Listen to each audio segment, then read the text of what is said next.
భారత communist party Marxist ఈ general ఎన్నికల సందర్భంలో ప్రధానమైన అంశాలని ప్రజల ముందు ఉంచాల్సిన అంశాలని ఎన్నికల ప్రణాళికలో పొందుపరిచి విడుదల చేయడం జరిగింది.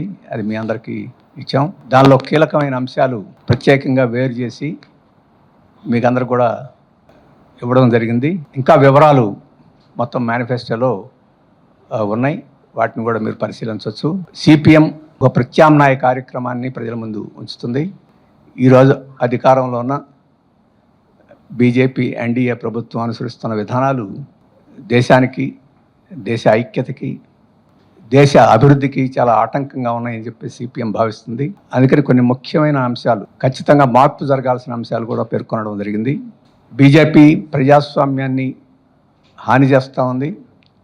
రాబోయే కాలంలో ఒక దేశం ఒక ఎన్నిక నేను తీసుకొస్తానని చెప్పేసి కూడా చెప్తా ఉంది. అది ప్రజాస్వామ్యానికి చాలా ప్రమాదం. దాన్ని తీవ్రంగా వ్యతిరేకించి ప్రతిఘటించి దాన్ని నిరోధించాలని చెప్పేసి మా పార్టీ అభిప్రాయం. అలాగే ఇప్పటికే పౌరసత్వ చట్టానికి సవరణ చేసింది.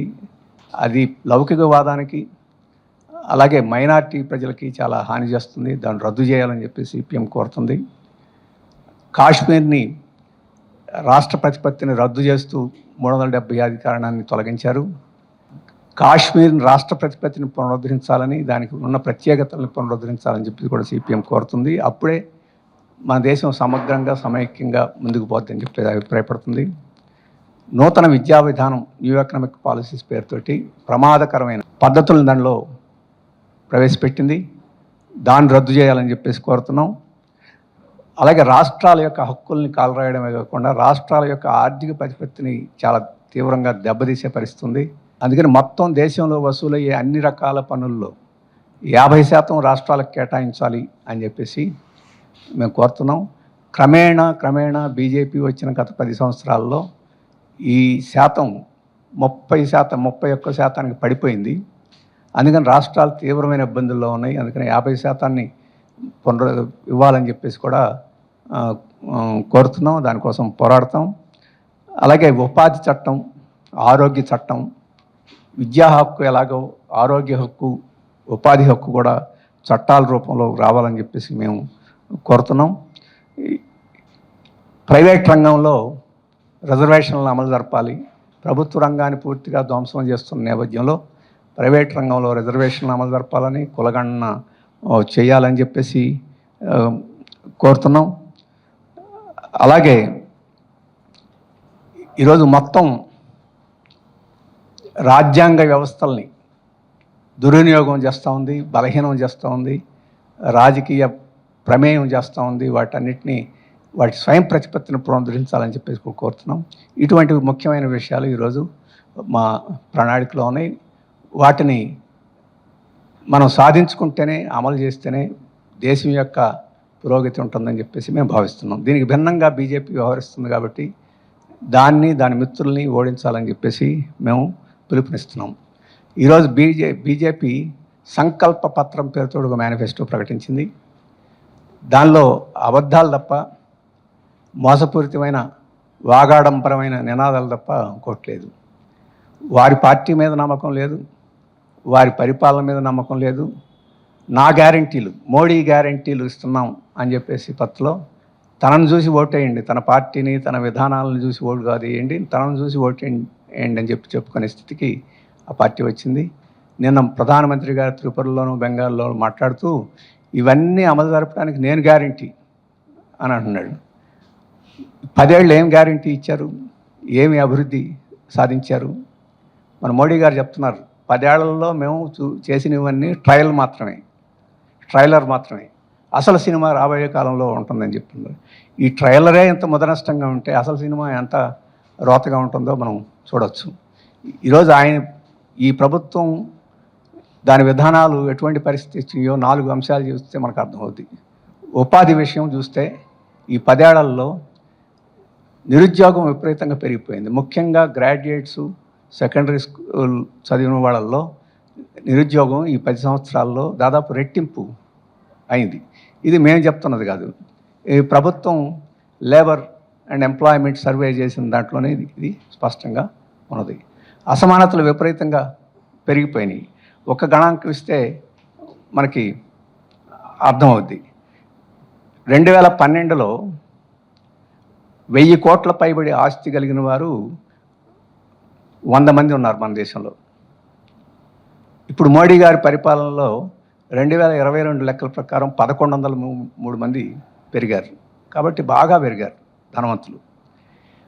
అలాగే బిలియనర్స్ అంటే 7,000 కోట్ల రూపాయల ఆస్తి కలిగిన వాళ్ళు 2012లో 59 మంది ఉండేవారు. ఇప్పుడు 2022కి 221 మంది అయ్యారు. మొత్తం మన దేశంలో ఉండే ఆదాయంలో 1% ఉండే టాప్ ప్రజల్లో మొత్తం ఆదాయంలో 23% వాళ్ళది. సంపద అయితే 40%. అంటే మోడీ గారి పరిపాలనలో ప్రజలకు ఏమీ ఒరగలేదు. మొత్తం సంపన్నులు మాత్రం దేశాన్ని కొల్లగొట్టి లబ్ధి పొందారు. అందుట్లో 5 కుటుంబాలు ఇంకా లబ్ధి పొందాయి. కాబట్టి ఇదేనా ట్రయల్, మనకు చూపించిన ట్రయల్. ఇంకా సినిమా ఎట్లా ఉంటుందో మనం చూడవచ్చు. హ్యూమన్ డెవలప్మెంట్ ఇండెక్స్ అంటే ప్రజల పరిస్థితి ఎట్లా ఉందని చెప్పుకునేదానికి మనకు హ్యూమన్ డెవలప్మెంట్ ఇండెక్స్ ఇది ఐక్యరాజ్య సమితి వారు తయారు చేస్తారు. తాజాగా వారు తయారు చేసిన దాంట్లో మనకి ప్రపంచంలో 139వ స్థానంలో ఉంది. మన పక్కన ఉన్న బంగ్లాదేశ్ 129వ స్థానంలో ఉంది. భూటాన్ 125వ స్థానంలో ఉంది. శ్రీలంక 78వ స్థానంలో ఉంది. చైనా ఇంక చెప్పక్కర్లేదు 78వ స్థానంలో ఉంది. లేదు 2014లో మోడీ గారు వచ్చినప్పుడు మనం ఏ స్థానంలో ఉన్నాం? 130వ స్థానంలో ఉన్నాం. ఈ 10 ఏళ్లలో ఇంకా దిగజారి 139వ స్థానానికి వచ్చాం.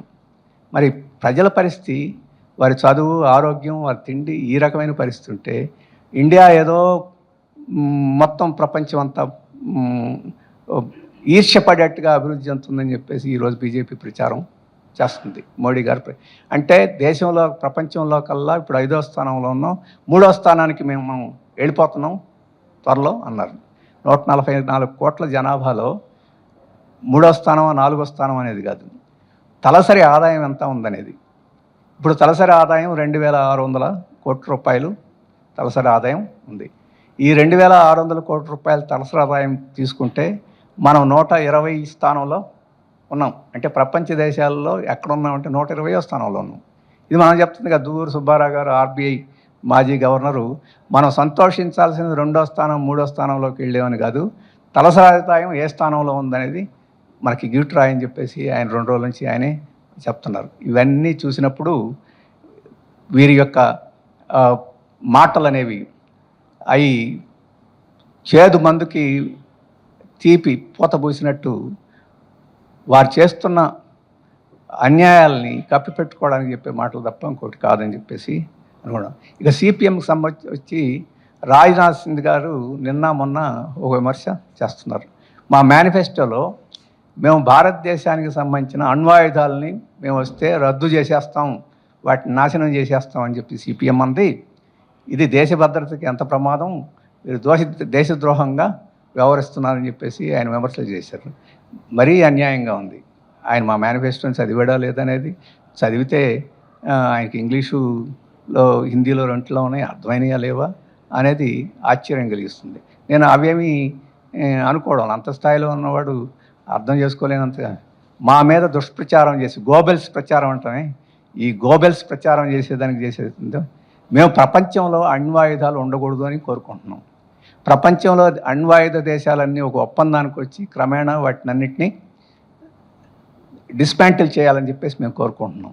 ఏదో ఒక్క దేశం చేస్తే సరిపోదు, ప్రపంచంలో అన్ని అందుకని నిరాయుధీకరణ, అణ్వాయుధ రహిత ప్రపంచం కావాలని చెప్పేసి మేము కోరుకుంటున్నాం. మరి రాజ్నాథ్ సింగ్ గారు, మోడీ గారు అణ్వాయుధ ప్రపంచం కావాలని కోరుకుంటున్నారా? అణ్వాయుధ యుద్ధం కావాలని కోరుకుంటున్నారా? ఇప్పుడు ఇజ్రాయెల్కి, ఇరాన్కి మధ్య ఇద్దరు కలిసి అణుబాంబులు వేసుకోవాలని చెప్పేసి కోరుకుంటున్నారా? అందుకని అత్యంత ప్రమాదకరమైన యుద్ధోన్మాద వైఖరి తప్ప అది ఇంకోటి కాదు. సిపిఎం వైఖరిని వక్రీకరించి ఆ రకంగా దుష్ప్రచారం చేయడం తప్ప ఇంకోటి కాదని చెప్పేసి మేము భావిస్తున్నాం. వీటన్నిటినీ అధ్యయనం చేసి ప్రజలందరూ సిపిఎంని ఆదరించాలని చెప్పేసి కోరుకుంటున్నాం. ఈరోజు బీజేపీ మిత్రులు ఈ దేశంలో మళ్ళీ అధికారానికి రాకుండా చూడాలి, వాటిని ఓడించాలని మేము పార్టీ యొక్క నినాదం. వామపక్షాల బలం సాధ్యమైనంత వరకు పెంచుకోవాలని చెప్పేసి మా యొక్క కృషి. అలాగే ఈ మొత్తం ఈ ప్రత్యామ్నాయ రాజకీయాల కోసం, విధానాల కోసం కృషి చేయడానికి అందరూ కలిసి రావాలని చెప్పేసి మా విజ్ఞప్తి ప్రజలకి. ఇది మా మేనిఫెస్టో యొక్క ప్రత్యేకత, విషయాలు ఇవి. Thank you.